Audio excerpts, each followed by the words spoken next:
Assalamualaikum warahmatullahi wabarakatuh. Waalaikumsalam. Innal hamdalillah wassalatu wassalam ala Rasulillah wa ala alihi wa sahbihi wa man nasarah wa man walah. Allahumma ja'alil Qur'ana rabi'a qulubina wa nura sudurina wa dhihaba humumina wa jilaa ahzanina.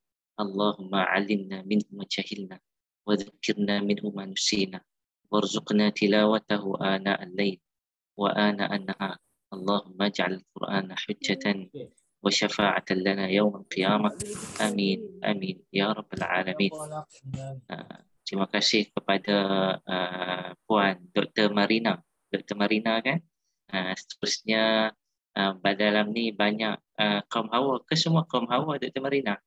Ada beberapa kaum bapa sih. Ada juga lah. Okey, baik. Tuan-tuan, muslimin, muslimat, ibu-ibu, ayah-ayah, kakak-kakak, abang-abang yang dirahmati Allah Subhanahu Wa Taala sekalian. Alhamdulillah, ini pertemuan pertama mungkin pertama kali kita bertemu, ataupun sebelum ni kita pernah bertemu tapi jumpa buat tak tahu je lah sebab tak kenal kan. Sekarang ni perkenalan di alam maya ini menjadi satu perkara yang biasa, sehingga kan pelajar-pelajar di IPTS, di IPTA apabila telah selesa untuk belajar secara online, nak fizikal pun dah malas dah. Termasuk pensyarah-pensyarah. Pensyarah-pensyarah pun dah selesa dah bekerja daripada rumah sambil makan karipap. Gitu. Kan menyebabkan manusia berubah. Maka cumanya yang penting adalah komitmen. Dan walaupun alam kita ni adalah alam maya, tetapi kita translatekan dia ke alam nyata. Apabila kita sehari semalam kita membaca Alhamdulillahirabbil alamin, segala puji bagi Allah Subhanahu Wa Taala, Tuhan sekalian alam. Bila Allah menyatakan Rabbul Alamin, Allah yang mentadbir, Allah yang memiliki alam ini, Allah yang menguruskan, bukan alam tetapi alamin, banyak alam. Maka termasuk dalam alam yang Allah Subhanahu Wa Taala benarkan kita pada hari ini, mungkin sebelum ni tidak pernah terjelma, maka salah satu alam yang kita kena akui keberadaannya pada waktu sekarang adalah alam maya. Kita sekarang berada dalam alam maya. Walaupun kita ni hidup di alam nyata, tetapi kita tidak boleh lari daripada alam maya. Maka sebab itu apabila kita membaca surah Yasin, Allah Subhanahu Wa Taala sebut al-yawma nakhtimu ala afwahihim wa tukallimuna aydihim wa tashhadu arjuluhum bima kanu yaksibun.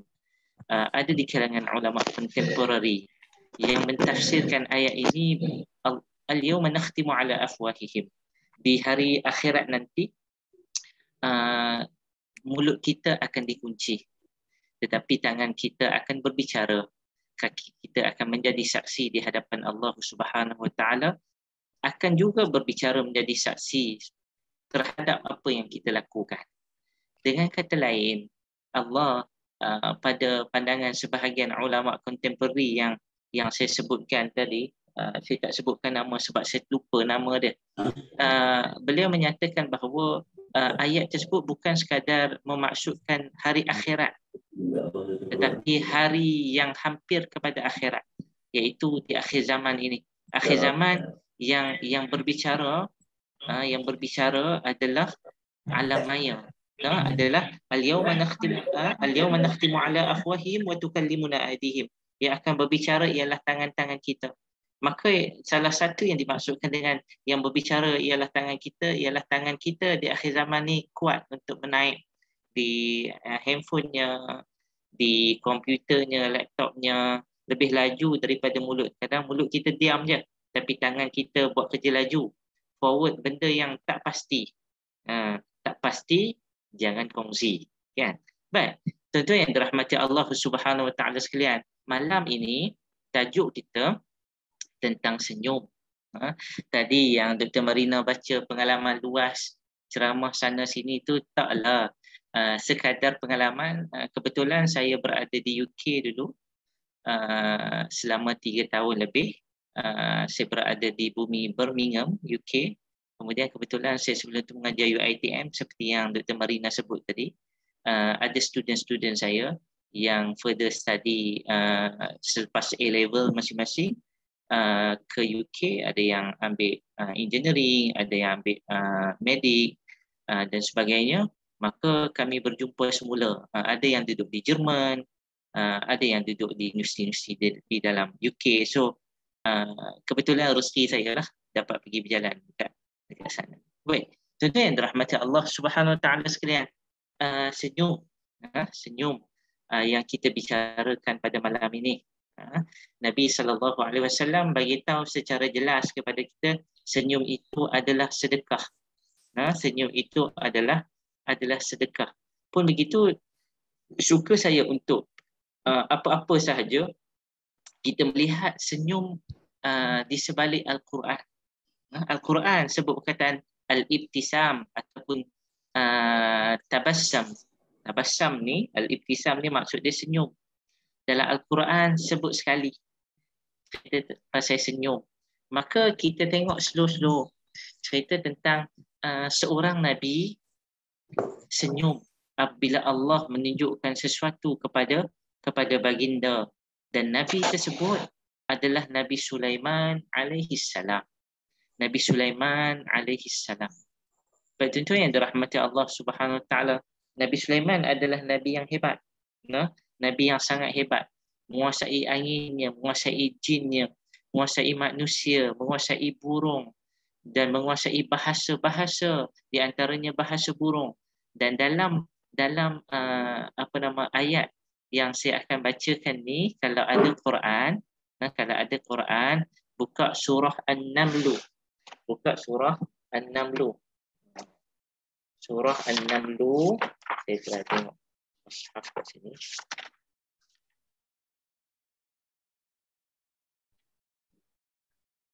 Ayat 17 hingga ayat 19. Ayat 17 hingga ayat 19. Baik, dia cerita tentang Allah Subhanahu Wa Taala, cerita tentang kekuasaan Nabi Sulaiman alaihi salam. Dalam surah An-Naml ni banyak cerita tentang Nabi Musa alaihi salam. Begitu juga dengan Nabi Sulaiman, ada sedikit cerita Nabi Sulaiman. Dua-dua adalah nabi daripada Bani Israel. Siapa yang datang dulu? Nabi Musa dulu, baru Nabi Sulaiman. Nabi Sulaiman mewarisi pemerintahan daripada ayahandanya Nabi Daud alaihi salam. Dan di antaranya Allah Subhanahu Taala menyatakan kepada kita bahawa mereka menyatakan kepada orang-orang bawahan mereka, pengikut Nabi Sulaiman alaihissalam, wa qala ya ayuhan nas, dan berkata Nabi Sulaiman, wahai manusia, ulimna mantiqat tayri, kami diajar, muka surah apa? Puan Dharma kata muka surat 378. 378. Baik. Berkata Sulaiman, wahai manusia, ulimna mantiqat tayri, kami diajar untuk memahami bahasa percakapan burung. Wa utina min kulli syai', kami diberikan segalanya daripada pemerintahan kami. Inna hadza lahwal fadlul mubin, dan semua ini adalah benar kurniaan Allah Subhanahu Wa Taala. Kemudian dalam ayat seterusnya, Nabi Sulaiman diceritakan oleh Allah, Nabi Sulaiman dia mengumpulkan tentera-tenteranya daripada jin, daripada manusia, daripada haiwan, iaitu yang disebut di sini adalah at-tayr, iaitu burung. Fahum yuza'un, dan mereka ini, saya minta untuk mute dulu ya. Okey. Kemudian Nabi Sulaiman alaihissalam mengarahkan tentera dia di kalangan jin, manusia dan burung-burung untuk berkumpul dalam barisan yang sangat tertib. Maksud dia sangat disiplin. Sangat disiplin. Dan tentera Nabi Sulaiman yang disebut kat sini ada tiga golongan je. Yang pertama disebut jin, yang kedua manusia, yang ketiga burung. Kenapa hanya sebut tiga je, tak ada ke selain daripada burung kalau mewakili haiwan? Di sini Allah Subhanahu Taala hanya sebut yang penting. Bukan bermaksud yang lain tidak penting, tetapi Allah nak kata keistimewaan Nabi Sulaiman alaihissalam yang pertama menguasai jin. Menguasai jin yang tak nampak di manusia. Kalau diikutkan dalam orang kata dalam bentuk yang asalnya tak nampak. Manusia yang boleh nampak jin, maksud dia manusia tu sakit, dia kena pergi berubat. Bukan yang elok tak nampak jin pergi berubat nak bagi tengok. Yang tu terbalik tu. Orang manusia yang sihat dia tak boleh tengok jin. Manusia yang sakit dia tengok jin. Tengok jin lagi sakit. Sebab jin menggerunkan. Tubuhnya tidaklah secantik manusia. Kemudian yang kedua, manusia itu sendiri. Maka di kalangan para ulama bincang kenapa sebut jin dulu? Kenapa tak sebut manusia dulu? Jin lagi penting ke? Tak. Apabila Nabi Sulaiman nak kumpulkan tentera dia, yang paling payah sekali untuk dikumpulkan ialah jin. Maka Nabi Sulaiman dia kumpul jin terlebih dahulu. Baru settle jin ni, yang lain tak ada masalah. Sebab jin paling orang Kedah kata ketegang. Degil. Yang kedua wal ins, manusia. Yang ketiga at-tair, burung. Sedangkan banyak haiwan yang lain yang ada di bawah kekuasaan Nabi Sulaiman, kenapa disebut burung? Sebab tentu yang dirahmati Allah, burung ni adalah satu haiwan yang sangat penting bagi Nabi Sulaiman sebagai navigator, sebagai satellite. Satu, kita tahu burung ni dia boleh terbang tinggi. Yang mempunyai ketinggian ni, banyak cerita dalam Quran, Talut mempunyai ketinggian. Tinggi-tinggi, orang yang tinggi ni ada banyak kelebihan. Di antaranya, untuk burung ini, dia menjadi navigator kepada Nabi Sulaiman AS. Nak menggerakkan tentera, diarahkan burung dulu untuk pergi ke depan. Untuk tengok apa yang ada 5 km di hadapan, apa yang ada 10 km di hadapan, bahaya apakah yang ada. Itu secara sunnatullahnya meminta kepada burung untuk tengok apa yang ada. Maka itu gambaran kepada tentera Nabi Sulaiman AS.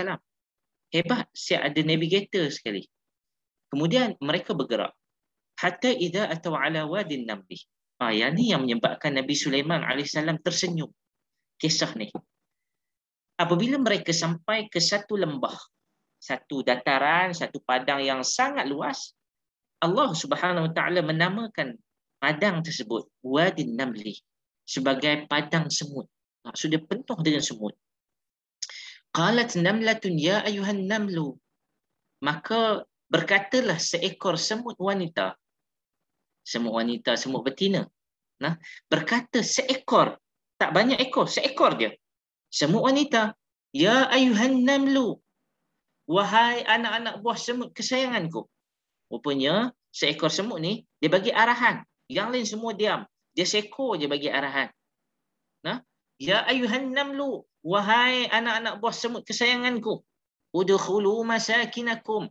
Cepat semua masuk dalam sarang masing-masing. La yahtimannakum Sulaiman wa junuduh. Supaya kamu semua tidak dihenjak oleh Sulaiman dan tenteranya. Wa hum la yash'urun.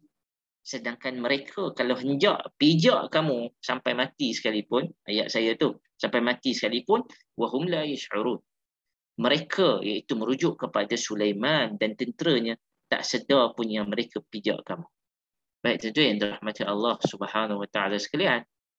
Menarik kisah ni. Kisah ni seolah-olah nak gambarkan kepada kita macam kisah dongeng. Kisah ni macam kisah dongeng. Apa cerita semut ni? Yang ni bukan cerita Harry Potter. Yang ni cerita Nabi Sulaiman alaihissalam. Cuma cerita Harry Potter ni, dia ada witch, dia ada sihir, kan? Dia ada spell dia. Maka hampir sama cerita tentang sihir-sihir ni, cuma Nabi Sulaiman tidak mengamalkan sihir. Nabi Sulaiman, Allah Ta'ala berikan kepada Nabi Sulaiman mukjizat. Cumanya sihir ini berleluasa selepas kewafatan Nabi Sulaiman alaihissalam. Nanti kalau ada sempat, kita cerita kisah Harut dan Marut. Harut dan Marut ni tertumbuh daripada bandar Babylon di Iraq, berpusat padanya tempat untuk belajar sihir selepas pada kematian Nabi Sulaiman. Sebab Nabi Sulaiman dituduh oleh syaitan bahawa sesungguhnya Sulaiman dulu hebat. Sebab apa? Sebab dia ada sihir yang kami tak mampu lawan. Kami jin-jin dan syaitan ni semua di bawah kekuasaan Sulaiman alaihi salam. Itu kata jin. Cuma kali ini kita tengok pemerintahan Nabi Sulaiman alaihi salam. Nabi Sulaiman dia deal dengan alam sekeliling.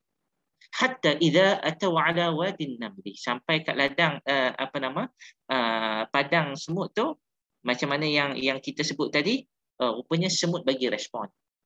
Kenapa ketua semut ni bagi respon? Rupanya mereka dapat detect ada bahaya, bunyi alarm, teng teng teng, bahaya. Apabila bahaya datang, maka ketua ni ambil inisiatif untuk memberikan arahan. Arahan semua masuk dalam sarang masing-masing. Tuan, sarang masing-masing ni dalam tanah ke atas tanah atau pokok? Dalam tanah. Apa kata para ahli tadabbur Al-Quran melihat kepada ayat ni?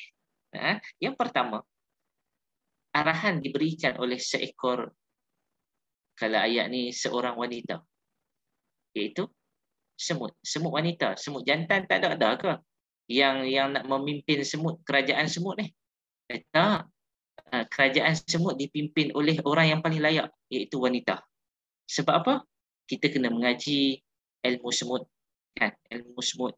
Maka Ratu Semut, Puan Dora Ahmad cerita tentang Ratu Semut ni. Kenapa Ratu Semut dianggap sebagai yang the most powerful semut bagi satu-satu masyarakat semut? Sebab kita kena tengok, kalau kita tengok National Geography, kalau kita baca artikel tentang semut, kita akan jumpa bahawa Ratu Semut ni dia ada umur yang paling panjang sekali di antara semua semut yang ada. Semut jantan tak sepanjang semut betina punya umur dia. Dan semut betina ni, yang mana Ratu Semut ni, dia duduk kat mana? Dia duduk hanya dalam tanah dia tak akan keluar. Yang duduk cari makan dekat atas meja rumah tuan-tuan, rumah perempuan sekalian tu, yang tu bukan ratu, yang tu prebet. Yang tu prebet. Ratu dia tidak akan mencemar duli. Dia tak akan mencemar duli pergi kat meja-meja makan. Dia hanya menunggu di istana dia saja, makanan diberikan kepada dia. But apabila yang memberikan arahan ni, cantik bahasa dia. But yang ni cerita tentang apa? Cerita tentang Nabi Sulaiman AS yang mempunyai kerajaan yang sangat besar. Kerajaan Sulaiman ni besar sungguh. Nabi Sulaiman menguruskan satu kerajaan yang sangat hebat, bertemu dengan satu kerajaan yang sangat kecil. Kerajaan apa? Kerajaan semut. Nabi Sulaiman memerintah. Dia adalah seorang lelaki. Tetapi kali ini dia melihat kerajaan ini diperintah oleh seekor wanita. Seekor wanita. Seorang ratu. Kan? Sebelum datangnya, yang ni Allah Subhanahu Wa Taala berihin kepada Nabi Sulaiman. Selepas tu baru Allah Taala berikan dunia nyata kepada Nabi Sulaiman. Engkau bertemu dengan kerajaan yang dipimpin oleh seorang wanita dulu. Kerajaan yang sangat kecil. Engkau akan bertemu satu lagi kerajaan yang sangat besar yang dipimpin oleh wanita yang kita kenal sebagai Balqis, kerajaan Sabah. Yang Quran sebut Malikatus Sabah, tak sebutlah nama Balqis. Balqis kebanyakan datang dalam riwayat Israiliyat. Apa yang Nabi Sulaiman alaihissalam belajar kat sini? Saya nak masuk senyum tu sikit nah. Nak cerita kata Nabi Sulaiman tersenyum terlebih dahulu. Nabi Sulaiman diajar oleh Allah dengan menghantar kerajaan kecil semut ni kepada Nabi Sulaiman. Mengajar sesuatu. Yang pertama, ratu ni dia menggunakan bahasa yang sungguh lunak dan halus apabila memberikan arahan dan panggilan kepada anak buah dia. Dia kata apa? Ya ayuhan namlu. Ya ayuhan namlu tu kalau terjemah bahasa kita, wahai anak-anak buah semut kesayanganku. Bahasa yang penuh dengan kasih sayang, yang penuh caring. Gitu. Maksud dia yang pertama, wahai Sulaiman, kamu nak orang senyum kepada kamu, kamu nak orang sayang kamu nak sentiasa tersenyum orang kepada kamu, yang pertama, kamu kena memberikan sebab kepada senyuman orang tersebut. Iaitu ialah apa? Nak panggil orang, panggil dengan panggilan yang terbaik. Walaupun dia anak buah, walaupun dia kuli kamu, walaupun kamu bos, walaupun kamu ketua jabatan, walaupun kamu seorang yang mempunyai pangkat profesor dan sebagainya, tapi kamu kena ingat, walaupun dia di bawah kamu, dia ada perasaan. Maka timbangkanlah perasaan. Sebelum kita cerita tentang senyum ni bab perasaan kan. Semua. Maka Allah Subhanahu Taala tegur Nabi Sulaiman, nanti nak panggil anak buah jadi macam semut . Semut ni memanggil dengan panggilan yang terbaik. Maka panggil dengan panggilan yang terbaik. Bila kita address orang dengan panggilan yang terbaik, panggil nama penuh dengan cara yang terbaik, maka orang respect kita tak? Orang respect kita. Kan? Respect kita tak boleh force orang untuk respect kita. Tapi kita boleh earn respect daripada orang dengan kita respect orang tu. Kan? Baik. Itu yang pertama, panggilan yang terbaik. Yang kedua, semut wanita ni, ratu semut ni, dia bagi arahan, udkhulu masakinakum. Cepat kamu masuk dalam sarang masing-masing. Baik. Daripada panggilan yang pertama tadi, bila kita panggil orang, panggilan yang baik-baik, tuan-tuan nak suruh anak-anak tuan-tuan buat something, mesti kita panggil dia, puji dia dulu. Macam tadilah, kita puji dia, kemudian baru kita suruh dia. Abang anak mak, abang baik selama ni, mak bagi macam-macam kat abang. Mak tahu abang sekian, abang anak yang soleh, mak nak minta tolong. Maka baru kita minta tolong. Apa kata Ratu Semut? Udkhulu masakinakum. Sekarang ni aku arahkan kamu cepat-cepat masuk dalam sarang kamu masing-masing. Maksud dia, panggil dengan panggilan yang terbaik, address dengan panggilan yang terbaik. Kemudian baru kita bagi arahan kepada orang bawahan kita. Sekiranya kita dalam community, kita dalam masyarakat kita, dalam office kita, macam tu. Bagi arahan. Arahan mestilah clear. Walaupun ia adalah dua patah perkataan. Udkhulu, masuk, masakinakum, dalam rumah kamu, dalam sarang kamu. Arahan tu clear. Baik. Kemudian, yang bestnya, Allah Ta'ala nak bagi tahu kepada Nabi Sulaiman, arahan saja tak cukup. Kita apabila bagi arahan, kita kena bagi reason. Kenapa bagi arahan macam tu? Maka datangkan dengan reason. Reasonnya ialah apa? La yahtimannakum Sulaiman wa junuduh. Supaya Sulaiman dan tentera dia tak pijak kamu. Itu reason. Reason ini haruslah reasonable. Bukan reason yang tidak boleh diterima oleh akal. Tak boleh. Sebab apa kami nak kena masuk rumah masing-masing? Kita kata ikut suka aku lah, aku ketua. Tak boleh. Kita kena bagi tahu dengan reason yang sungguh enak, yang apabila orang dengar, okey, kami faham, kami ikut. Reason must be reasonable. Baik, apabila masuk dalam sarang masing-masing, apa nama Nabi Sulaiman kata sebab dia kerana apa? Supaya kamu tak dihentam. Itu perkataan la yahtiman, hatama. Dia punya root word dia hatama. Hatama macam ni. Buf, buf, buf. Maksud dia ketumbukan. Ketumbukan, hentaman. Kamu takkan dihentam oleh Sulaiman dan tenteranya. Soalan saya, sebab apa hentam? Ada siapa-siapa boleh jawab? Sebab apa ketumbukan? Sebab apa cerita? Supaya kamu tak ditumbuk, tak dihenjak oleh Sulaiman. Selalunya saya tanya, saya jawab. So saya jawablah ya. Baik. Supaya tidak dihentam. Hatama ni maksud satu dentuman. Gambaran kepada apa? Sekarang ni kita cerita Nabi Sulaiman dengan tentera ke dengan rakyat biasa? Tentera. Tentera ni jalan dia jalan lenggak-lenggok ke jalan berkawat? Berkawat. Maka dia punya efek dia kepada tanah ni yang dipijak bukan calang-calang efek. Maksud dia sekali kena hentam teruk lah. Rosak habis. Nah? Jalan kawat. Puf, puf, puf. Baik. Apa yang digambarkan oleh Ratu Semut? Kamu kena masuk kalau kamu nak selamat. kalau kamu tak masuk, kamu akan dihentam oleh Sulaiman dan tenteranya. Okey, baik. Yang tu clear. Yang ketiga maksud dia bagi reason yang reasonable. Nabi Sulaiman belajar sesuatu dengan kerajaan semut. Baik. Kaedah Allah takkan boh saja-saja cerita semut. Ingat saja-saja seronok nak boh cerita semut sebab nak cerita lebih kurang macam Harry Potter. Tak. Sebab itu Allah Subhanahu Taala menselitkan cerita semut bukan sebarang cerita. Cerita yang penuh dengan ibrah. Baik. Ayat yang terakhir yang Ratu Semut cakap. Ratu Semut ni, cerita semut ni satu ayat ni je. Ayat 18 je. Apa yang Ratu Semut cakap ayat yang terakhir? Wahum la yash'urun. Yang keempat, mereka tak sedar. Dalam braket, sekiranya mereka pijak kamu semua, wahai anak-anak buah kesayanganku. Baik. Sebab apa mereka tidak sedar? Sebab semut, kata Ratu Semut, kita kena sedar diri. Kita ni kecil. Sulaiman itu besar. Kita ini nampak Sulaiman.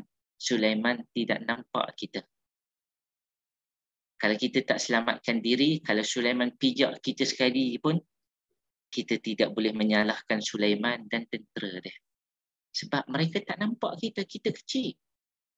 Mereka mungkin atas kuda. Mereka mungkin atas kenderaan. Mana nak nampak kita yang kecil daripada kuku ni? Wahum la yash'urun. Sedangkan mereka tak sedar kalau mereka pijak kita. Yang keempat ni, apa yang nak dibawa oleh Ratu Semut ni? Hidup ni kena sentiasa sangka baik dengan orang. Hidup ni kena sentiasa positif. Nabi Sulaiman alaihi salam apabila mendengar kata-kata tazkirah daripada semut yang sangat kecil ini, yang menjaga pemerintahan kerajaan semut ini, Nabi Sulaiman fatabassama dhahikan, ayat 19. Maka Nabi Sulaiman tersenyum. Min qawliha, daripada kata-katanya. No? Daripada kata-kata siapa? Daripada kata-kata Ratu Semut.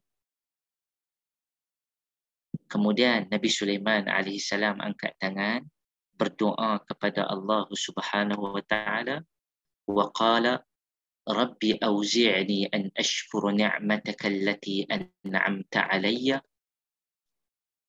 wa 'ala walidayya wa an a'mala salihan tardah wa adkhilni bi rahmatika fi 'ibadika as-salihin. Maka Nabi Sulaiman alaihi salam berdoa kepada Allah, menandakan tanda syukur dia kepada Allah Subhanahu wa taala. Ya Allah, Rabbi, ya Allah, auzi'ni an ashkura ni'mataka allati an'amta 'alayya. Ya Allah, berikan aku ilham untuk tetap mensyukuri nikmat yang kamu berikan kepada aku, yang telah engkau anugerahkan kepada aku, wa 'ala walidayya, yang engkau telah anugerahkan kepada ibu bapaku, wa an a'mala salihan tardah. Ya Allah, berkatilah hidup aku untuk aku mengerjakan amal salih yang engkau redai, wa adkhilni bi rahmatika fi ibadika salihin. Ya Allah, masukkan aku dengan rahmatmu ya Allah ke dalam golongan hamba-hambamu yang salih. Baik, tuan-tuan yang dirahmati Allah Subhanahu wa taala, cerita ni ringkas tapi cerita dia sangat indah, sehingga kan Nabi Sulaiman alaihi salam diberikan teguran secara tidak langsung oleh Allah bagaimana nak mengendalikan kerajaan. Maksud dia, orang kecil boleh tegur orang besar. Kerajaan kecil boleh tegur kerajaan besar.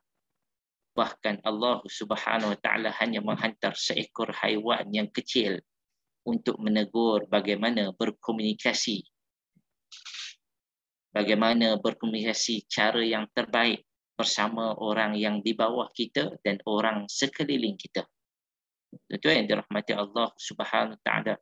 Fatabassama dhahikan. apabila Nabi Sulaiman diberikan oleh Allah Subhanahu Taala kurniaan yang hebat ini.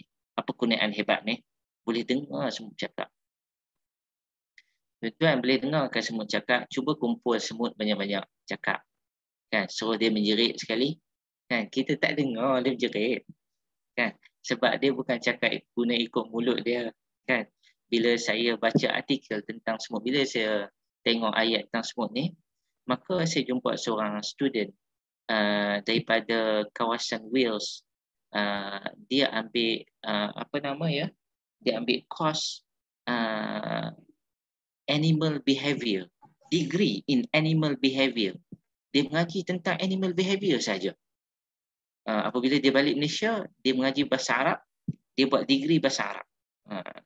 Dan budak Shah Alam, budak Shah Alam. Dia saya tanya dia tentang semut ni, maka dia pun bagi artikel.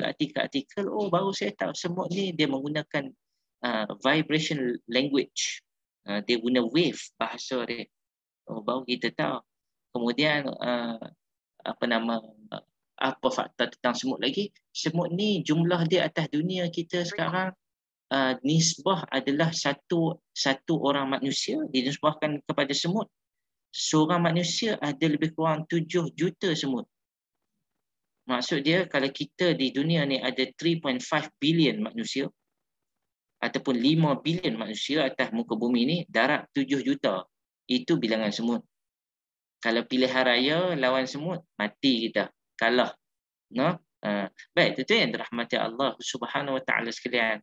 Itu cerita tentang senyumnya Nabi Sulaiman alaihi salam. Alaihi salam. Kalau kita tengok senyum ni, tentang senyum ni, Nabi sallallahu alaihi wasallam. Kita tengok pada Nabi sallallahu alaihi wasallam. Nabi sallallahu alaihi wasallam dalam satu hadis riwayat Tirmizi, Nabi kata apa? Ada dua lafaz. Satu, ibtasim ala wajhi akhikal muslim sadaqah. Kamu senyum ke atas saudara kamu yang lain, ia adalah satu sedekah. Ataupun Nabi sallallahu alaihi wasallam sebut tabassamuka fi wajhi akhika laka sadaqah. Senyummu di hadapan saudaramu adalah sangat bernilai sebagai sedekah bagi dirimu. Baik, itu yang dirahmati Allah Subhanahu Wa Taala sekalian. Senyum ni kita sebut macam mudah, senyum. Tapi rupanya senyum ni nak melahirkan senyuman yang seperti mana senyuman Nabi sallallahu alaihi wasallam. Nabi senyum ni macam mana? Nabi senyum ni sahabat Nabi sallallahu alaihi wasallam kata daripada Jarir bin Abdullah, sahabat Nabi yang nama Jarir ni, dia kata ma ra'ani Rasulullah sallallahu alaihi wasallam mundu aslamtu illa tabassama fi wajhi. Rasulullah, aku tak pernah langsung tengok Nabi sallallahu alaihi wasallam sejak aku masuk Islam, kata Jarir bin Abdullah, kecuali Nabi ni mesti kalau tengok muka aku dia mesti senyum ke aku. Dia kalau tengok muka aku dia mesti senyum ke aku. Itu Nabi sallallahu alaihi wasallam. Baik, ibu-ibu, ayah-ayah, kakak-kakak, abang-abang sekalian yang dirahmati Allah Subhanahu Wa Taala sekalian. Senyum ni mudah tak? Senyum ni mudah, kan? Maksud dia senyum ni tanpa paksaan, senyum ni dengan hati yang ikhlas daripada kita, yang tu susah, kan? Senyum ni ketika mana senyum ni, kalau ikutkan tadi kita nampak cerita Nabi Sulaiman alaihi salam, kita akan senyum bila kita dapat something. Nabi Sulaiman tadi senyum, dia dapat apa? Oh, ada orang angkat tangan lah kat sini. Sekejap, saya tengok ada soalan ke? Oh, itu baik. Baik. Ibu-ibu yang dirahmati Allah Subhanahu Wa Taala sekalian, kat mana kita ni? Saya dah lupa dah. Sekejap. Dekat Nabi Sulaiman. Nabi Sulaiman senyum. Baik. Allah Subhanahu Wa Taala menggambarkan kepada kita, kita ni akan tersenyum apabila kita dapat sesuatu pemberian. Kita akan dapat sesuatu pemberian yang kita suka. Yang kita suka. Kita dapat macam tadi dapat dapat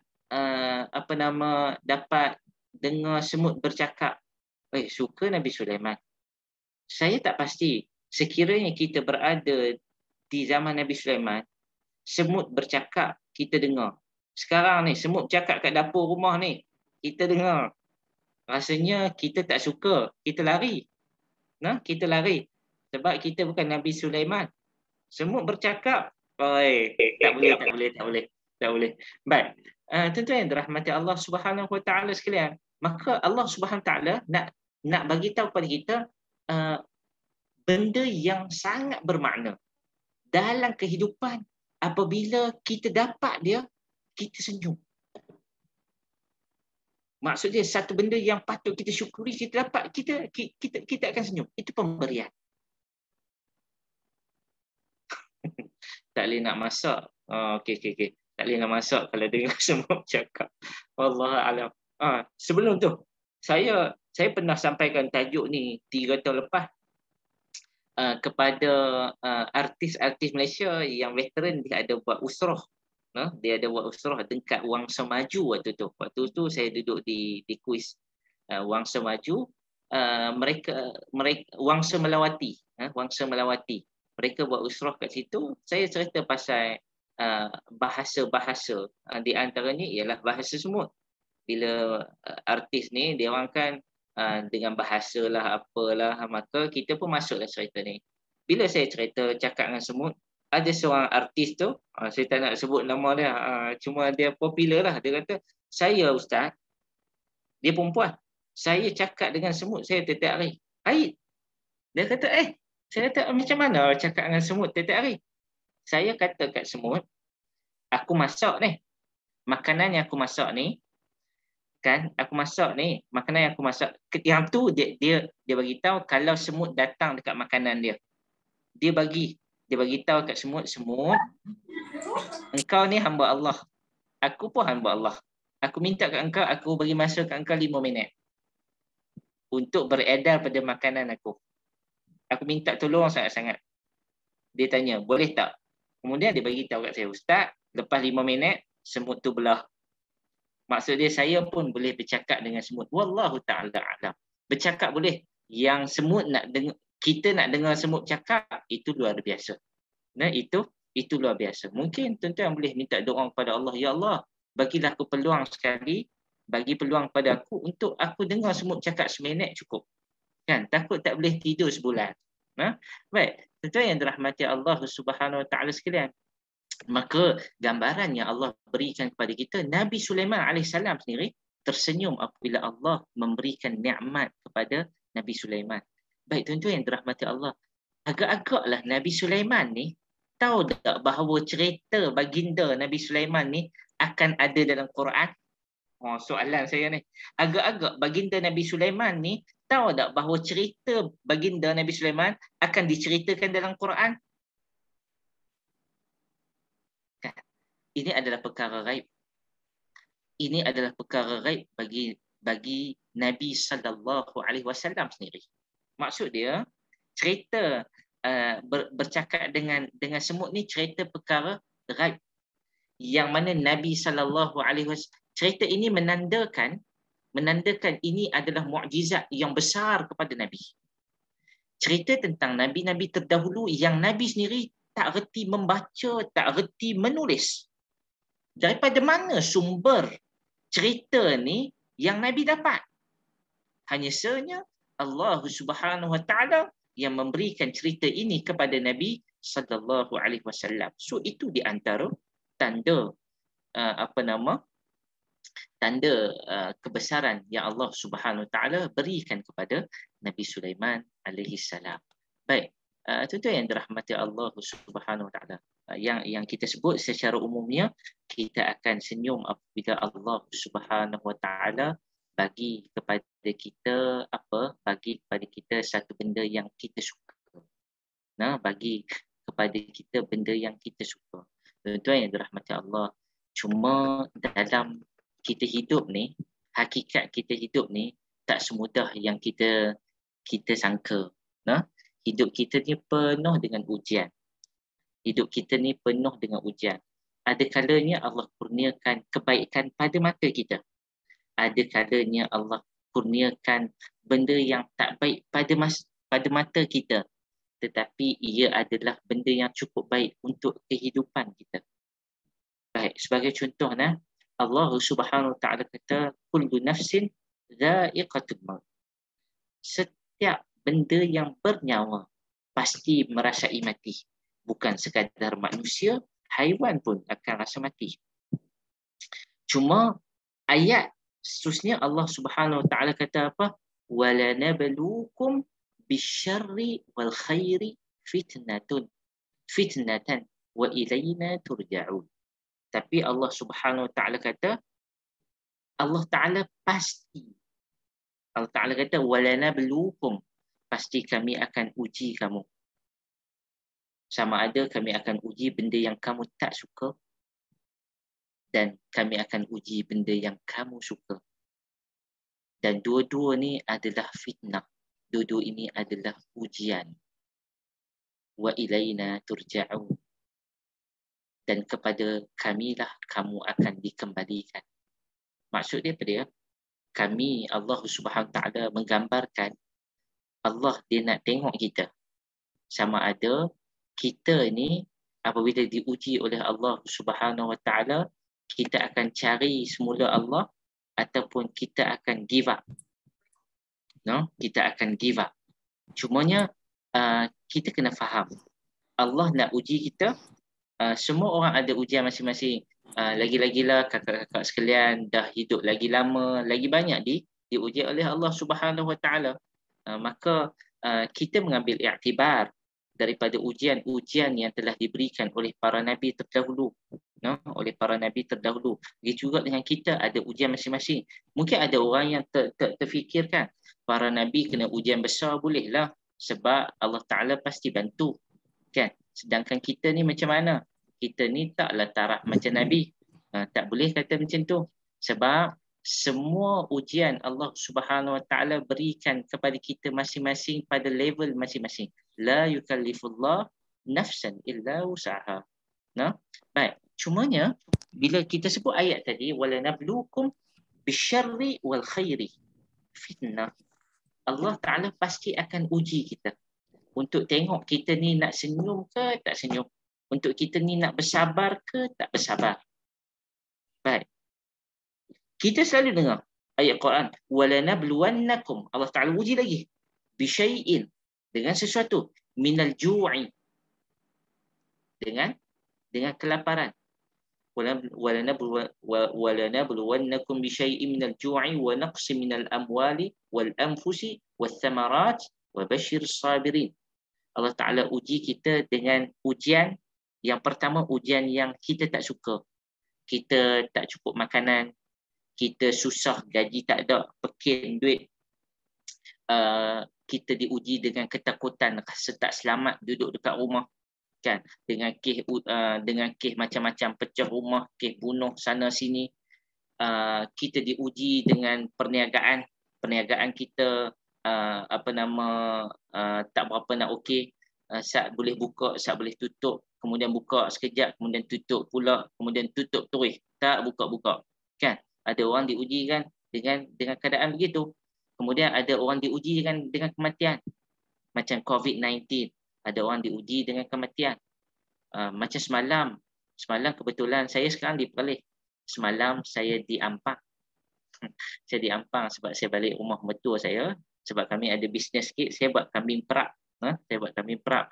Cumanya kebetulan bila di sana ada surau tu minta saya untuk sampaikan tazkirah, saya pergilah dekat Ampang. Dah lama tak pergi, lebih setahun. Maka saya pergi, Tok Imam mati.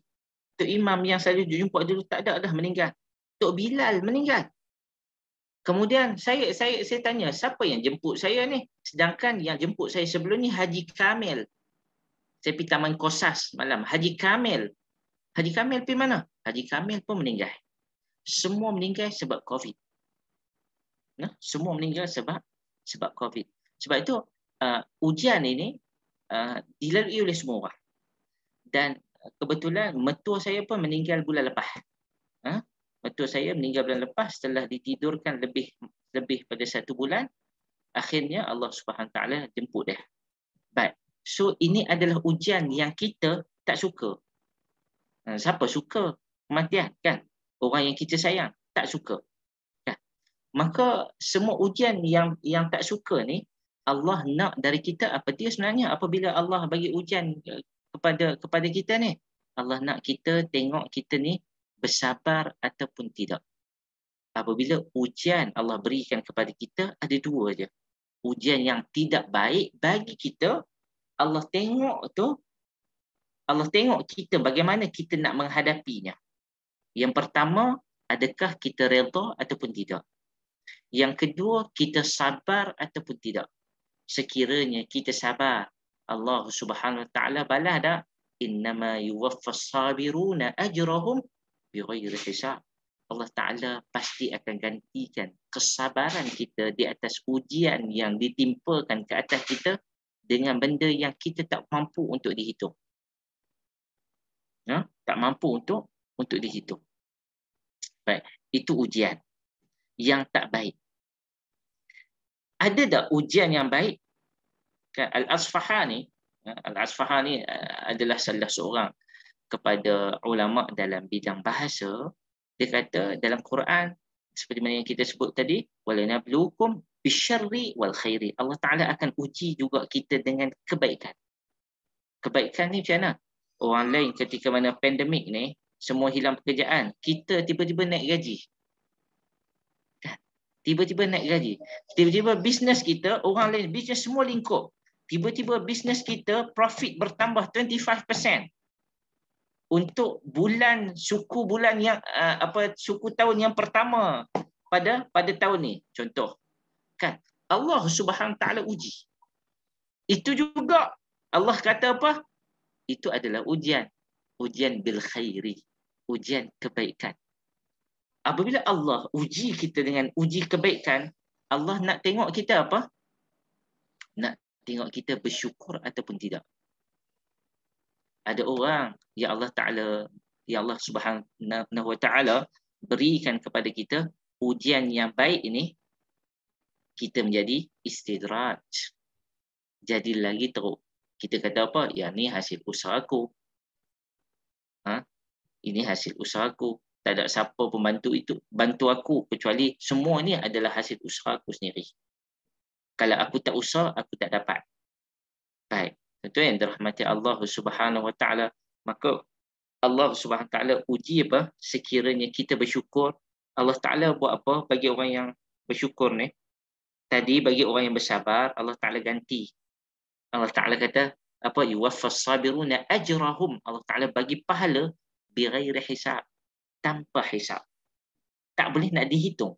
Pahala banyak, pahala kepada orang yang sabar ni. Tapi kepada orang yang diberikan nikmat, Allah Subhanahu Taala nak tengok apa? Syukur ataupun tidak. Apabila bersyukur, Allah Taala bagi apa? Allah Taala la azidannakum. Allah Taala akan tambah lagi. Sebab itu orang kaya apabila bersyukur dengan buat apa syukur ni? Keluarkan zakat, bagi lebihan harta kepada manusia yang lain, tengok orang susah bantu. Allah Subhanahu Taala tidak pernah akan memiskinkan kita. Tidak akan pernah memiskinkan kita. Bahkan Allah Taala kata apa? Kepada Nabi Ibrahim alaihissalam, la in syakartum la azidannakum. Yang tu ayat kepada Nabi Ibrahim tu. Sekiranya kamu bersyukur, maka aku akan tambah lagi nikmat. Kita tengok Nabi Ibrahim alaihissalam.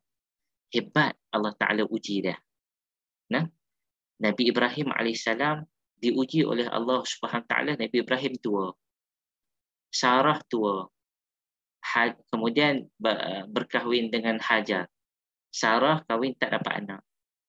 Kemudian Al-Quran kata Aqim. Dia ni memang takkan dapat anak dah. Aqim ni maksud dia dah menopause dah. Kemudian kahwin dengan Sarah. Siapa yang suruh kahwin dengan Sarah ni? Hajar lah. Kemudian Hajar mengandung. Jealous pula si Sarah. Maka Nabi Ibrahim bawa sampai ke mana? Ke Makkah. Ke Mekah. Sampai dekat Mekah. Biwadin ghairi zar'in, kata Allah. Di lembah yang tidak ada apa-apa tanaman. No, tidak ada apa-apa tanaman, tidak ada minuman. Maksud dia air pun tak ada.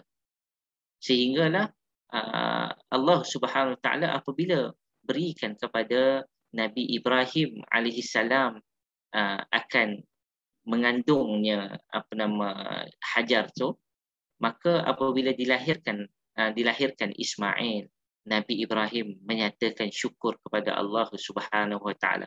Kalau kita buka surah Ibrahim sekalipun, surah Ibrahim paling banyak Nabi Ibrahim sebut waqala alhamdulillah, alhamdulillah, alhamdulillah. Tahmid kepada Allah, tanda syukur kepada Allah. Tengoklah, apabila Nabi Ibrahim bersyukur, Nabi Ibrahim dapat apa? Dapat perkara yang tidak disangka-sangka. Kalau bersabar atas ujian yang tidak baik yang kita nampak, Allah Ta'ala berikan pahala yang tidak terhisap. Kalau kita bersyukur di atas apa yang kita dapat, Allah Subhanahu Ta'ala akan tambah. Apa jadi dekat Siti Sarah? Kita panggil Siti Sarah lah versi Malaysia. Siti Sarah, apa jadi dekat Siti Sarah? Oh, akhirnya mengandung. Dapatlah Ishaq. Kan? Kemudian apa kata Nabi Ibrahim? Wa qala alhamdulillahilladzi wahaba li Ismail wa Ishaqa. Nabi Ibrahim mengucapkan alhamdulillah kerana telah memberikan kepada aku dua orang kali ini. Nabi Ismail dan bagi Ishaq. Allah Subhanahu Wa Taala apabila bagi Nabi Ibrahim dan Nabi Ishaq, Allah Ta'ala bagi dua tu, Nabi Ismail dan Nabi Ishaq, dikatakan Ibn Kathir, salah seorang ulama mufassirin, menyatakan beza umur 13 tahun. Ada yang kata beza umur di antara dua orang, Nabi Ishaq dan Nabi Ismail tu adalah 15 tahun. Di antara 13 hingga 15 tahun. Baik. Nabi Ibrahim bersyukur lagi sebab ada Ishaq. Baik. Allah Ta'ala bagi apa? Setelah bersyukur tu Allah Ta'ala bagi apa pula? Saya tengok ruangan chat ni dulu ya. Sonok pula saya tengok. Okey. Allah tambahkan nikmat apa pula? Tadi dah dapat Ismail, bersyukur Allah Ta'ala bagi Ishaq. Sekarang dapat Ishaq. Nabi Ibrahim kata alhamdulillah lagi. Apa yang Nabi Ibrahim dapat lagi? Baik. Allah Subhanahu Ta'ala kata wa wahabna lahu Ishaqa wa wahabna lahu Ismail wa Ishaqa. Macam wa wahabna lahu Ishaqa wa Yaquba nafilatan. Allah Subhanahu Ta'ala kata apa? Aku telah kurniakan kepada engkau Ishaq dan Yaqub. Yaqub lah dah. Nabi Yaqub ni siapa? Nabi Yaqub anak kepada, saya buat teka-teki sikit lah. Kalau marah kat saya, meluat lah Ustaz ni, raja tanya lah. Tak apalah. Kan? Baik. Nabi Yaqub ni anak Nabi Ibrahim kah? Anak Nabi Ishaq. Baik. Kali sebelum tu ayat Nabi Ismail, Nabi Ibrahim bersyukur kerana ada Nabi Ismail dan Nabi Ishaq. Tapi sekarang ni aku bersyukur ada Ishaq dan Yaqub. Sebab apa sebut Yaqub? Kemudian ayat Quran sebut apa? Nafilatan, sebagai satu nikmat tambahan. Baik. Sebab apa nikmat tambahan? Baik. Kali ni Nabi Ibrahim dia tak hanya dapat anak. Anak dia adalah Nabi Ishaq, tapi dia dapat cucu. Cucu Nabi Ibrahim siapa? Cucu Nabi Ibrahim adalah Yaqub alaihi salam. Nabi juga. Persoalannya, sebab apa Allah letak dalam Quran nafilatan sebagai satu nikmat tambahan? Sebab apa tuan? Baik. Nikmat tambahan ni sebelumnya dah bagi dah anak Nabi Ismail. Senyum Nabi Ibrahim. Kemudian dapat pula anak Nabi Ishaq. Senyum lagi Nabi Ibrahim sebab dapat Nabi Ishaq. kemudian dapat tengok cucu, senyum bertambah-tambah senyum Nabi Ibrahim. Allah Ta'ala kata nafilatan, satu nikmat tambah dapat tengok cucu. Nabi Ibrahim dapat tengok cucu. Baik, saya nak tanya, ada yang dah ada cucu kat sini? Ramai dah kot. Perempuan yang dah ada cucu kan? Puan Junaidah dah ada cucu? Hangguk tu. Kan? Puan Rozam ada cucu kan? Belum lagi. InsyaAllah. Jai. Soon. Puan Zahriah? Dah. Puan Norin? Yang ni yang saya nampak lah ya. Baik. Kesimpulan dia, saya nak simpulkan bahawa dapat cucu ni adalah nikmat tambah yang Allah Ta'ala kata apa? Aku bagi kepada engkau. Orang Kedah kata aku bagi kat hang, wahai Ibrahim. Nikmat tambah dapat tengok cucu. Tengok cucu adalah satu nikmat. Tuan, rindu tak tengok cucu? Rindu. Nak main dengan cucu, rindu tak? Rindu. Nikmat cucu, nafilah, adalah satu nikmat tambahan yang tak semua orang dapat. Sebab itu, bersyukurlah wahai Ibrahim. Kalau tuan-tuan, perempuan, bersyukurlah sebab dapat tengok nikmat cucu. Bukan sekadar Nabi Ibrahim dapat. Nikmat tu kita pun dapat. Tapi kita tak sedar. Cuma apabila Allah sebut kepada Nabi Ibrahim, dapat nikmat tambahan ialah nikmat melihat cucu. Sebab Nabi Ibrahim sempat melihat Nabi Yaqub. Dan kita tahu semua adalah keturunan para Nabi. Keturunan emas. Bermula daripada Yusuf bin Yaqub bin Ishaq bin Ibrahim. Yang tu yang Nabi SAW kata apa? Al-Karim, Ibnul Karim, Ibnul Karim, Ibnul Karim. Keturunan darah yang paling Allah, yang paling orang kata, yang paling, nak kata apa? Yang paling hebat adalah keturunan Nabi Ibrahim daripada Yusuf bin Ishaq. Yusuf bin Yaqub bin Ishaq bin Ibrahim. Yang tu adalah keturunan yang paling mulia, akram, yang paling mulia. Nabi sendiri pun menyatakan dari sudut keturunan bukan aku yang paling mulia, tetapi dari sudut keturunan mulia adalah turun kepada Yusuf. Sebab apa? Semua darah adalah darah para nabi, kenabian. Nah, baik. Itu yang dirahmati Allah Subhanahu Wa Taala sekalian. Itu di antara yang Allah Subhanahu Wa Taala pasti akan uji kita. Maksud dia sama ada uji kita dalam bentuk mihnah. Mihnah ni apa dia? Benda yang kita tak suka. Kalau Allah Ta'ala timpakan mihnah, Allah Ta'ala nak kita, Allah Ta'ala nak tengok kita apa? Allah Ta'ala nak tengok kita bersabar di atas mihnah. Allah Ta'ala akan berikan pahala yang mencurah-curah. Sekiranya Allah Subhanahu Wa Ta'ala berikan kepada kita ni'mah. Ia dikata oleh Al-Asfahani, ni'mah ni adalah satu minhah. Minhah ni ialah apa? Minhah ni terjemah ia adalah hadiah. Kalau Allah bagi kita hadiah, apa yang kita kena buat? Kita bersyukur. Bahkan apabila bersyukur, pasti Allah Subhanahu Wa Ta'ala la azidannakum.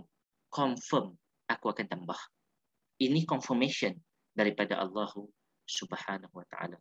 Baik, ibu-ibu, ayah-ayah yang dirahmati Allah Subhanahu Wa Ta'ala sekalian, semua kita akan rasa sedih. Semua kita akan rasa gembira. Cumanya kita kena tahu bahawa Allah Subhanahu Wa Ta'ala seronok apabila melihat kita gembira. Bukan gembira yang Allah maksudkan sekadar gembira atas dunia sahaja, tetapi Allah lebih suka untuk melihat kita gembira di hari akhirat sana. Maka suka saya untuk bawa satu cerita yang Nabi SAW cerita gambaran kepada kita. Orang yang di atas dunia ni dia rasa macam bahagia atas dunia ni. Macam bahagia atas dunia ni apabila Allah Subhanahu Wa Ta'ala berikan kepada dia nikmat sehingga senyum tak sudah-sudah. Tapi sesungguhnya nikmat itu kita perlu melihat daripada sudut tadi. Sama ada Allah bagi minhah ataupun Allah bagi mihnah, supaya kita tak tersilap untuk melihat bagaimana yang ditimpakan ke atas kita. Nabi SAW menggambarkan kepada kita, ada satu hadis yang Nabi SAW sebutkan. Hadis ni riwayat Ibnu Majah dan ada yang diriwayatkan oleh Muslim.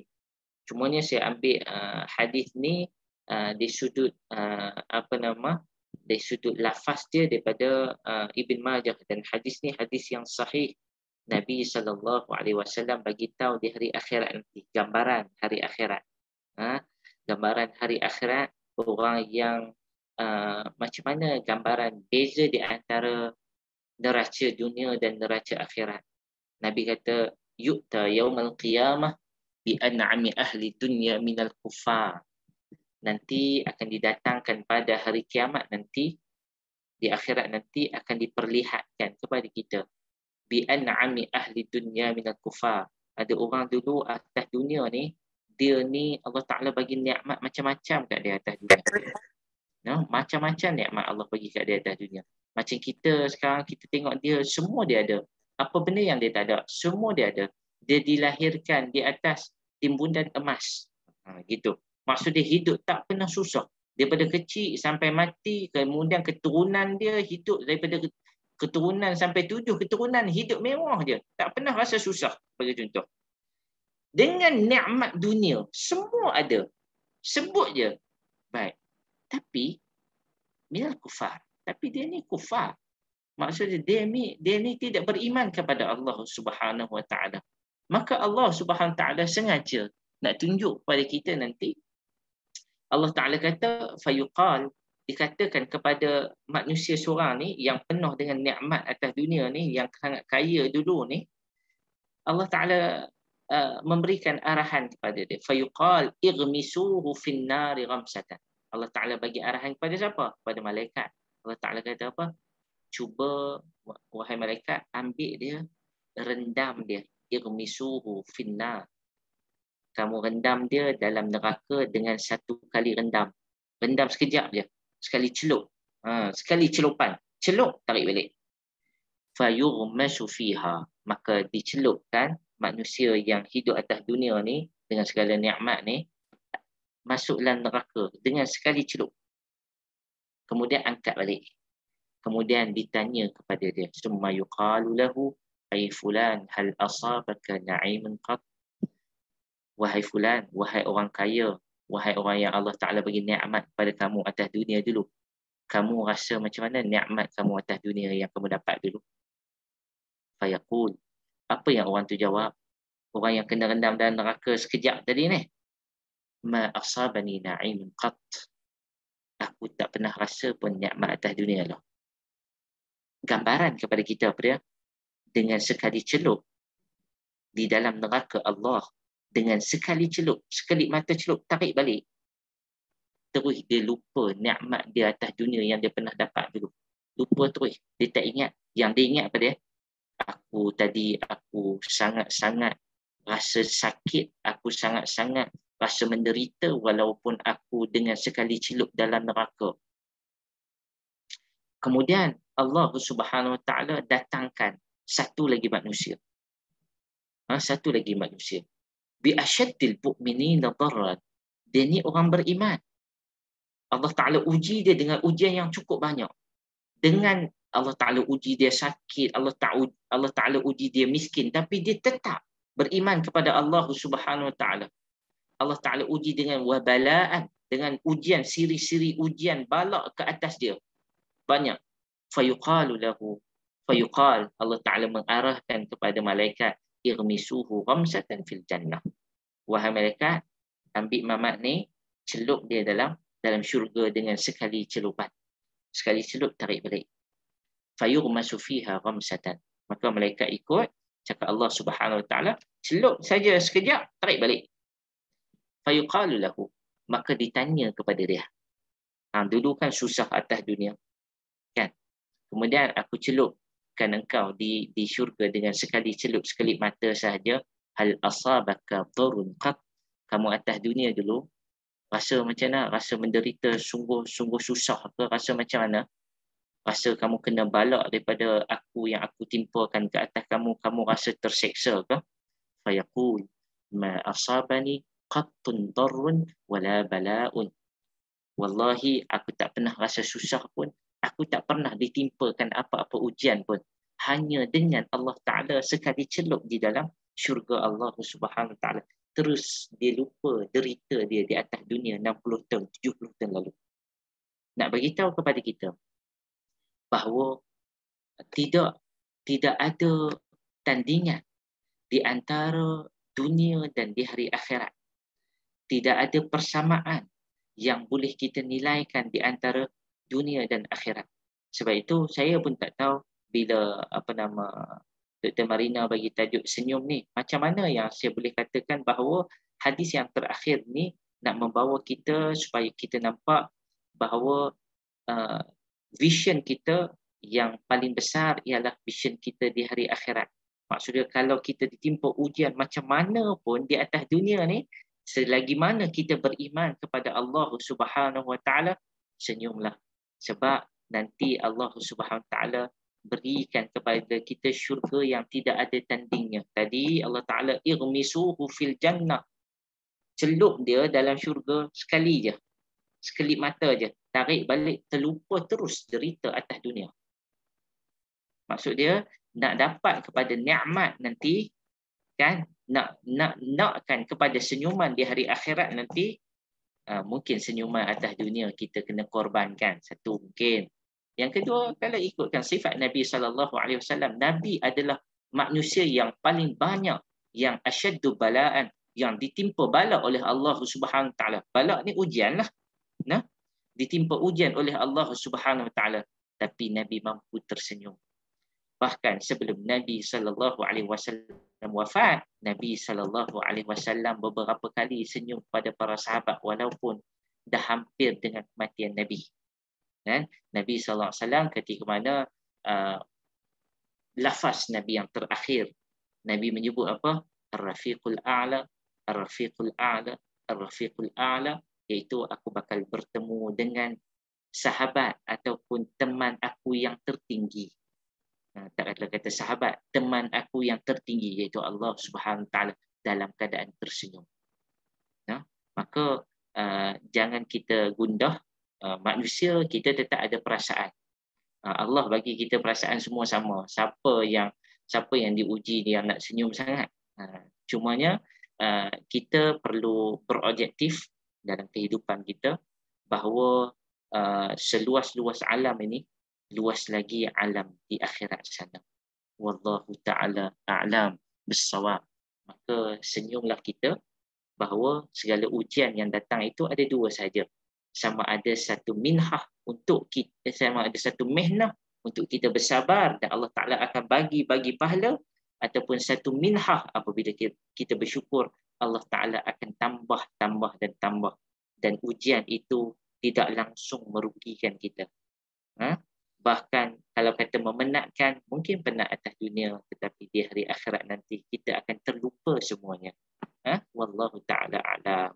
Saya rasa sekadar itu saya berhenti. Cumanya sekiranya ada soalan, Dr. Marina dan sahabat-sahabat sekalian, mungkin boleh utarakan yang saya mampu, macam itulah. Kalau saya tak mampu, saya kata saya tak boleh jawab. Wallahu a'lam. Terima kasih Ustaz. Jadi menarik tajuk kita hari ini. Kita mula dengan kerajaan semut. Sekecil-kecil makhluk Allah, dengan banyak pengajaran yang kita dapat, dan kita akhiri dengan minha dan mihna, ujian dan juga ujian daripada nikmat dan ujian daripada setiap bala ataupun kesusahan. Jadi saya buka soalan pada sahabat-sahabat, kalau ada yang nak bertanya terus pada Ustaz ataupun yang nak type di ruangan chat, dipersilakan. Kita ada masa lagi ya.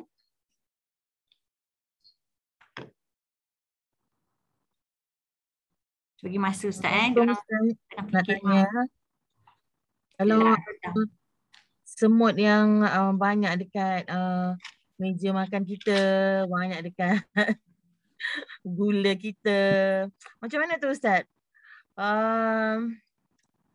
Ada yang kadang husband dia sembuh dengan reset. Kalau kita buat gula, kita buat air, nanti tengok ada semut dalam cawan kita. Macam mana tu Ustaz tu? Baik. Setiap kali saya cerita pasal semut, mesti ada soalan ni. Gitu. Wallah ta'ala alam. Semut ni gitulah. Kalau kata ianya mengganggu, kita tidak ada masalah. Kita boleh pakai riset pun. No? Hukum alamnya begitu. Taklah dinisbahkan kita adalah berdosa dan sebagainya. Cuma wallah ta'ala alam, ada orang yang dia punya sifat keinsanan dia tu terlalu tinggi, dia berkawan dengan semua sekali, dengan haiwan-haiwan kecil-kecil pun dia kawan, maka dia buatlah macam tu kan. Wallah ta'ala alam, saya pun tak tahu nak jawab lebih-lebih lah Puan Rozam lah. So wallah alam, bagi saya tidak menjadi satu masalah besar lah yang tu. Maksud dia nak spray ke tak spray, wallah ta'ala alam. Benda tu benda yang sekiranya apa-apa saja yang mengganggu kita, tidak ada masalah lah. Saya pun nak lebih-lebih pun tak tahu dalam bab hukum-hukum ni. Sekadar itu sahaja. Baik. Terima kasih Kak Ustaz. Rozam. Okey. Okay, ada siapa nak tanya soalan lagi? Ramai ni, 76 orang.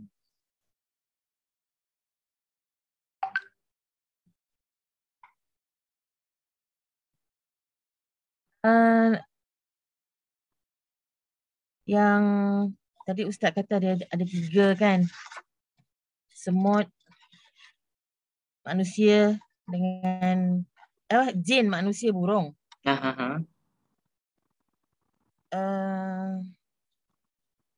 Maksudnya 3 tu dia mewakili setiap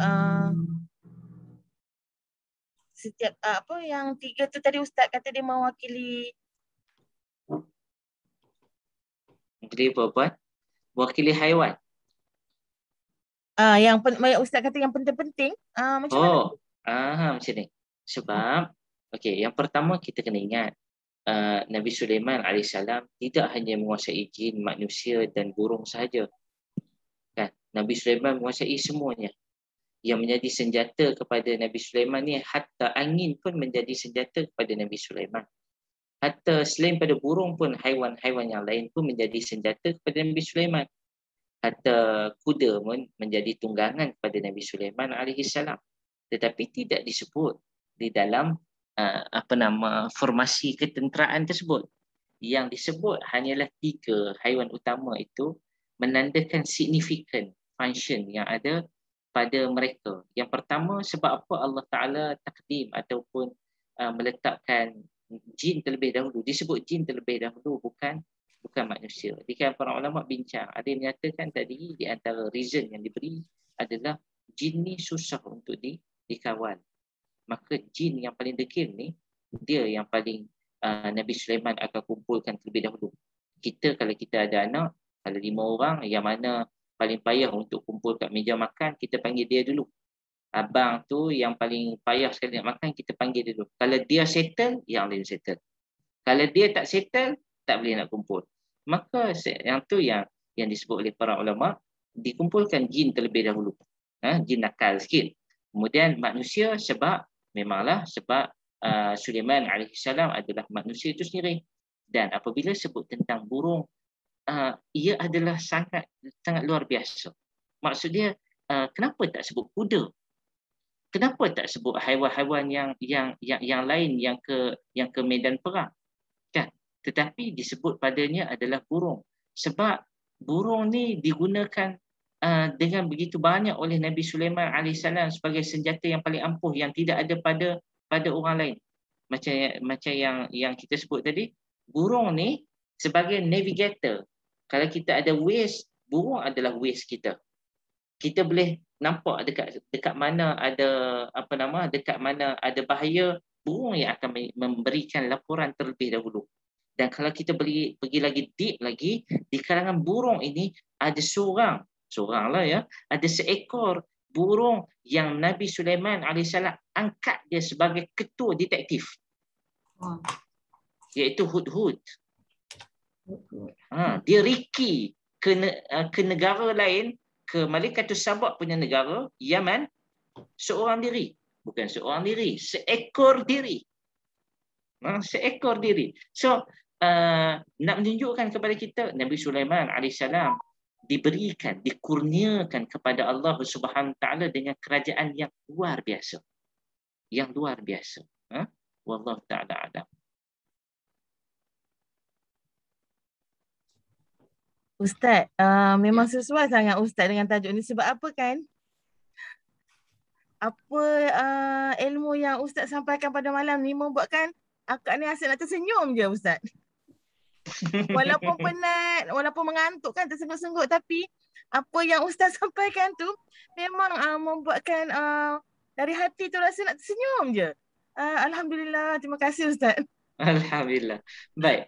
Ada seorang kakak ni tanya, ada cerita asal usul sihir. Allah Akbar. Ni cerita dia panjang. Kita kena buka surah Al-Baqarah. Surah Al-Baqarah, kalau tak salah saya lah, cerita pasal sihir ni.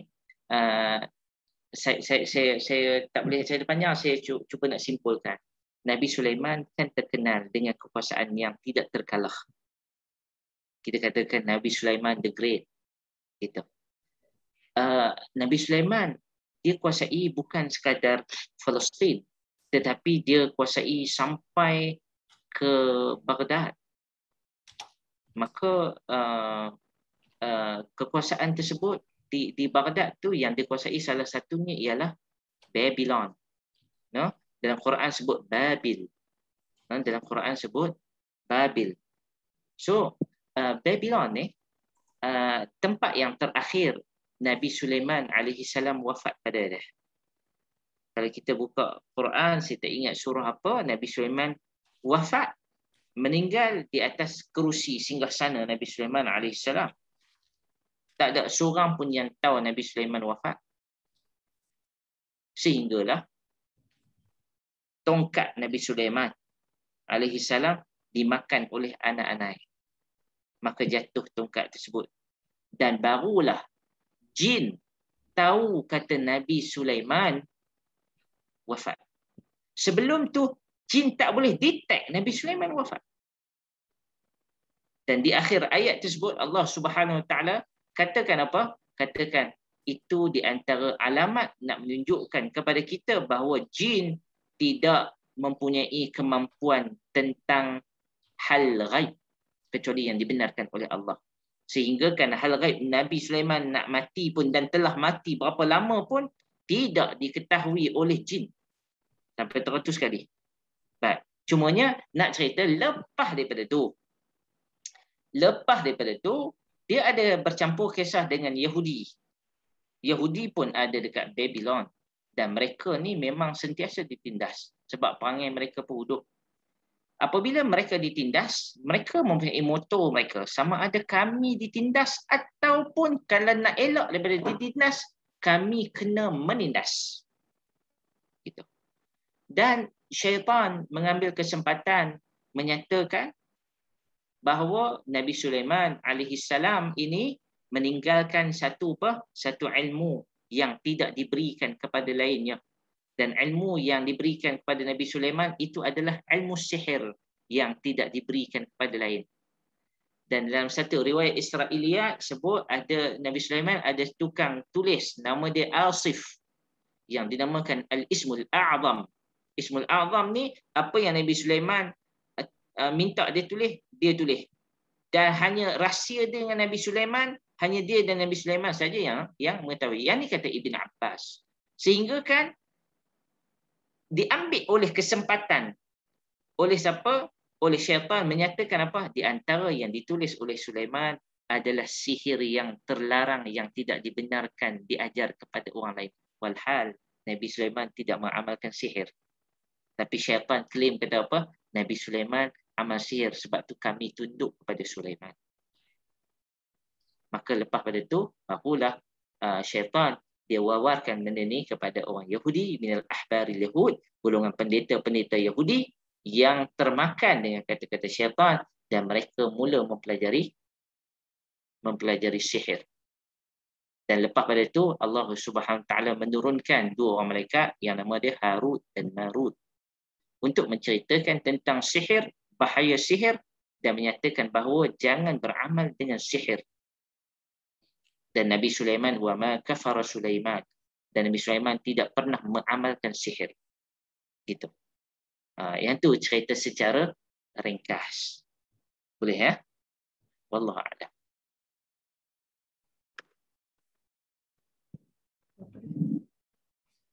Ada masa lagi kasi siapa nak tanya lagi? Ustaz, saya nak tanya tadi yang Ustaz cakap dalam kita tersenyum ni, daripada segi kita dapat nikmat, kita dapat ujian. Jadi salah satunya kita senyum je lah. Maksudnya bukanlah senyum je, kita buat amalan lah. Kita mohon pertolongan pada Allah pada setiap ujian kita, sama ada nikmat ataupun sabarlah, ataupun bersyukur. Jadi soalan saya, kalau orang yang ditimpa ujian, yang kena bersabar dan menerima takdir dia, apa lagi amalan-amalan yang patut dia amalkan agar dia, orang kata, lebih tenang, lebih bahagia dunia dan akhirat? Macam tu lah Ustaz, lebih kurang soalan dia. Baik. Wallahu ta'ala a'lam bis-shawab. Nabi SAW mengajarkan kepada kita, apabila kita ditimpakan ujian oleh Allah Subhanahu Wa Taala, apa yang perlu kita buat. Allah Subhanahu Wa Taala bagi tahu kepada kita benda yang pertama yang kita kena lakukan apabila ditimpa ujian oleh Allah Subhanahu Wa Taala. Kita menyatakan apa? Kita menyatakan inna lillahi wa inna ilaihi raji'un. Inna lillahi wa inna ilaihi raji'un. Sesungguhnya kami berasal daripada Allah dan kepada Allah lah kita dikembalikan. Kepada Allah lah kita dikembalikan. Bahawa itu adalah asas kepada kepada apa yang ditimpakan kepada kita. Begitu juga Nabi SAW menyatakan kepada kita, sekiranya kita ditimpakan ujian oleh Allah Subhanahu Wa Taala, maka ujian musibah, maka kita minta doa kepada Allah supaya Allah menggantikan musibah ini dengan musibah yang gantikan dengan yang lebih baik. Wallahu ta'ala alam. Saya tak ingatlah doa tersebut. Saya nak cek semula lafaz doa tersebut. Sekejap ya.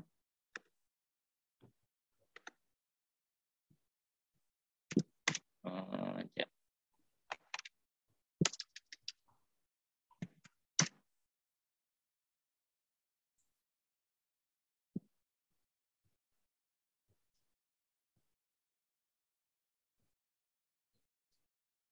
Saya tak jumpa lafaz doa tu.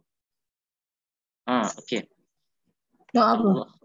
Doa apabila ditimpakan ujian, kalau tuan-tuan ada mungkin boleh share di antaranya, Allahumma ajurni fi musibati. Ya Allah, berikan kepada aku pahala apabila aku ditimpakan ujian. Wa akhlifni khairan minha. Ya Allah, gantikan musibah yang aku ditimpakan tadi dengan lebih baik daripada benda tersebut. Sebab apa Allah timpakan ujian? Dan Nabi SAW sebut Allah Ta'ala nak uji kita untuk bagi pahala. Dan apabila kita ditimpa, kita minta yang pertama, Allahumma ajurni fi musibati. Ya Allah, berikan ganjaran kepada apa yang Engkau berikan ujian kepada aku ni. Setiap ujian kita kena ingat, sebab yang pertama apa yang Nabi bagi tahu itu adalah hakikatnya. Apabila kita ditimpa ujian, kita kena tahu bahawa ujian itu sebenarnya adalah satu ganjaran kepada kita untuk kita dapat pahala. Currency kita yang paling berharga di akhirat nanti bukanlah wang ringgit, currency kita dosa pahala je. Kita akan berebut pahala, kita akan berebut menolak dosa. Kemudian wa akhlifni khairan minha. Ya Allah, gantikan apa yang ditimpa aku ni dengan yang lebih baik selepas ini. Itu doa Nabi SAW yang Nabi bagi tahu kepada kita supaya kita amalkan. Wallahu ta'ala a'lam bis-shawab. Saya pun tak ada idea nak bagi tahu, terlupa banyak benda. Tadi ada teringat, no? Sekadar itu saja yang saya teringat, yang saya boleh share dengan tuan-tuan sekalian, perempuan sekalian. Wallahu a'lam. Terima kasih Ustaz. Jadi ada soalan lagi ke? Ni kalau kita dah cover dah 10.30 dah. Kalau tak ada soalan lagi, kita ringkaskanlah kisah Allah ingin kita senyum ni. Banyak sebab lah. Senyum ni pun tadi Ustaz kata satu ibadah lah, satu sedekah yang tak perlu modal apa-apa pun untuk kita senyum. Jadi kalau kita tak mampu nak beri apa-apa, sekurang-kurangnya kita boleh senyum lah dalam apa keadaan sekalipun. Jadi saya nak mengucapkan terima kasih kepada Ustaz atas, ada soalan ke ni? Ada soalan? Oh, bukan, ada yang share. Okey. Jadi saya mengucapkan terima kasih kepada Ustaz dan pada semua sahabat-sahabat yang hadir pada malam ini yang menjaya menghidupkan majlis ilmu kita. Jadi Ustaz ada soalan last Ustaz. Senyum petua awet muda. Bukan soalan, dia bagi tahu hakikat. Senyum petua awet muda. InsyaAllah. Okay. Kalau ikut saintifik pun, kalau otot untuk senyum tu lagi senang lah kan. Kalau kita senyum, kita bermasam, sebenarnya otot kita gerakkan, kita punya tu lagi inilah. Cuma tadi Ustaz punya tambahan kan, tadi daripada Nabi, daripada Quran sendiri yang untuk bila ditimpa musibah, dalam surah Baqarah tu, alladzina idza asabatuhum musibatun qalu inna lillahi wa inna ilaihi raji'un. Betul. Itu macam ayat Quran kan, lagi itu ayat lagi Quran. Betul. Lagi ditampung dengan hadis Rasulullah sallallahu alaihi wasallam. Jadi kita ambil Quran, kemudian tampung dengan hadis, tu yang lagi perfect lah insya-Allah. Betul. Alhamdulillah. Terima kasih. Betul. Sangat bertepatan tu. Betul insya-Allah. Ada soalan lagi ke? Ada nak tanya dekat chat tu. Dekat chat. Oh, jap. Bagaimana nak positifkan diri untuk sentiasa bersangka baik dengan orang? Daripada Kak Zang. Oh, tak perasan. Ada Ustaz, ada soalan Ustaz. Bagaimana nak bersangka baik? Apa? Saya tak baca pula soalan ni. Bagaimana nak positifkan diri untuk sentiasa bersangka baik dengan orang? Positifkan diri. Okey, baik. Saya selalu berpegang, kalau yang pertama, kalau kita tengok pada kisah semut tadi, kita akan tak suka kepada benda yang kita akan menjadi musuh pada benda yang kita tidak tahu akan sesuatu. Maka kita katakan bahawa memang ayat Quran yang kita bacakan kisah semut tadi menceritakan kepada kita wahum la yash'urun, sedangkan mereka tidak tahu. Itu maksudnya hidup kita macam mana kita nak bersangka baik, ialah kita memikirkan bahawa mungkin mereka tidak tahu, tetapi kita tahu. Condition kita adalah seperti mana semut, sebab kita ni sangat kerdil di hadapan Allah Subhanahu Wa Taala. Kita seringkali kita akan ditimpakan ujian, dan ujian yang timpakan kepada semut tadi adalah ujian daripada orang yang baik, iaitu Nabi Sulaiman dan tentera Nabi Sulaiman yang beriman pada Nabi Sulaiman alaihi salam. Cuma orang baik pun ada ujian, orang yang tidak baik pun ada ujian. Cumanya bagaimana melihatkan sesuatu benda yang positif itu ialah kita sentiasa berfikir, mungkin orang tu tak tahu, mungkin orang tu sekian-sekian. Wallahu ta'ala alam. Saya boleh kata macam tu je lah ya. Mungkin ada di kalangan perempuan yang boleh share solution yang lagi baik kan. Saya sekadar itu saja yang terpintas. Wallahu a'lam. Ustaz, ada satu soalan lagi ni. Ya. Sekejap, mana saya terlepas ni? Mana dia? Daripada Dora tadi? Ada. Dia kata baca bila sembelit kat toilet, senyum untuk lancarkan keluar najis. Wallahu a'lam. Cuma sunnah Nabi SAW ialah berdehem. Kan? Berdehem sambil senyum mungkin boleh kot. Okey, satu soalan Ustaz, ada daripada Puan Dora, dia tanya, Ustaz, kadang-kadang bila ada kes-kes medical negligence yang menyebabkan kematian pada pesakit, ada setengah akan advise untuk redha dan sabar sebab kematian itu adalah ketentuan daripada Allah, tapi ada yang advise untuk saman dan ambil tindakan. Adakah dengan saman itu orang itu tidak redha? Soalan dia. Wallahu ta'ala alam. mungkin kena tengok by case kot kan, by case. Cuma tidak semestinya orang yang saman itu tidak redha. Mungkin dia tak puas hati kepada teknikal kelemahan manusia dan sebagainya, di samping dia menerima takdir dan ketentuan Allah Subhanahu Wa Taala. Wallahu alam. Bagi saya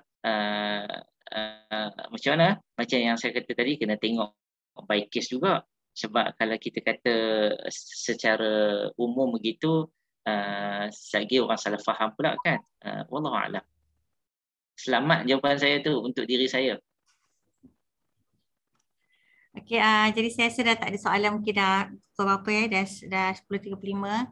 Jadi saya mengucapkan terima kasih pada semua yang hadir malam ni. Semoga majlis ni banyak yang kita dapat hayati dan pelajari, dan mungkin kita boleh aplikasikan dalam kehidupan kita. Senyum tu pastinya satu terapi kan Ustaz ya, satu penawar bagi semua orang, ketika susah maupun ketika senang. Itulah terapi dia, selain pada amalan-amalan soleh yang lain. Jadi untuk menutup majlis, saya mohon Ustaz lah untuk membaca untuk majlis kita dan bacakan doa untuk kita semualah untuk diaminkan. Silakan Ustaz.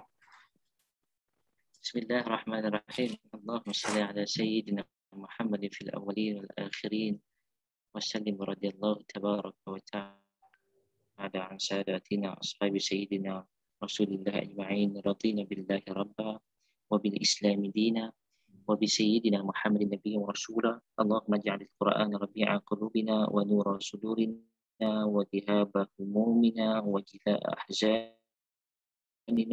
اللهم علمنا منه ما جهلنا وذكرنا منه ما نسينا وارزقنا تلاوته آناء الليل وآناء النهار. اللهم اجعل القرآن حجة وشفاعة لنا يوم القيامة. آمين يا رب العالمين. اللهم فقهنا في الدين وعلمنا التأويل واهدنا صراطك المستقيم. اللهم أرنا الحق حقا وارزقنا اتباعه وأرنا الباطل باطلا وارزقنا اجتنابه. اللهم إنا نسألك العافية. اللهم إنا نسألك العافية. نعوذ بكلمات الله التامة من شر ما خلق. وصلى الله على سيدنا محمد وعلى آله وصحبه وبارك وسلم والحمد لله رب العالمين. تقبل الله منكم. Terima kasih Ustaz. Sama. Terima kasih semua. Terima kasih Ustaz. Baik, terima kasih semua. Terima kasih Ustaz. Terima kasih Kak Mar. Terima kasih semua. InsyaAllah kita jumpa bulan depan. Baik, insyaAllah. Selamat malam. Assalamualaikum. Salam.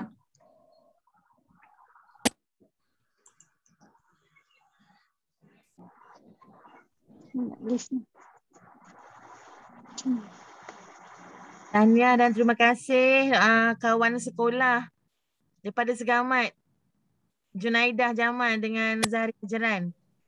Terima kasih tahniah dapat join sama kawan sekolah tu daripada jauh. Rezeki alhamdulillah. Alhamdulillah. Alhamdulillah. Terima kasih buat Rojam sebab invite kami. Terima kasih semua.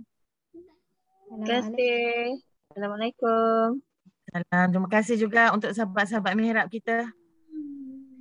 Terima kasih semua. Assalamualaikum. Salam. Kak Rozam lama tak nampak. Itulah bagi video aja dengan Ustazah. Oh ya ke? Ya Allah. Itulah, tak apalah. Busy busy. Itulah ni hamba yang hina dina ni Ceria Kak. Itulah sebenarnya tersenggut-senggut tapi Allah senyum aja. Rasa macam bahagianya malam ni. Itulah. Okeylah, selamat malam semua. Okey. Assalamualaikum. Salam. Terima kasih. Bye. Terima kasih Zah.